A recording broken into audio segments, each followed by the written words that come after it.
Fis-semestru edukattiv li jibda f'Ottubru li ġej, iċ-Ċentru għall-Arti Liberali u x-Xjenza fih dan l-Università ta' Malta se joffri għażla ta' 19-il suġġett għal min interessat li jtejjeb u jkabbar l-għarfien tiegħu firxa wiesa ta' suġġetti.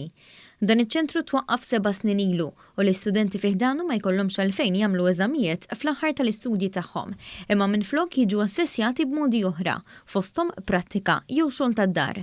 Id-direttur taċ-ċentru, il-professur David Mifsud, spjega kif kull suġġett ikollu ammont ta' punti x'jissarfu li jkunu rikonoxxuti fuq livell internazzjonali. Kull semestru noffru qisu bejn 18 u 20 suġġett differenti u daw ivarjaw ħafna, ġifieri għandna minnhom fuq engineering, għandna fuq bioloġija, fuq tagħlim tan-naħal pereżempju nagħmlu jiena, ieħor fuq vitikoltura, ieħor fuq science fiction, in-nisa fil-mużika, id-drama, l-arti, ġifieri hemm suġġetti varji minn kollox prattikament hemm. Il-punti ta' suġġetti offruti f'dan iċ-ċentru jistgħu jingħaqdu ma' punti ta' korsijiet oħra biex jingħataw ċertifikati li jistgħu waslu sansitra għal diploma u anki b'aċċellerat.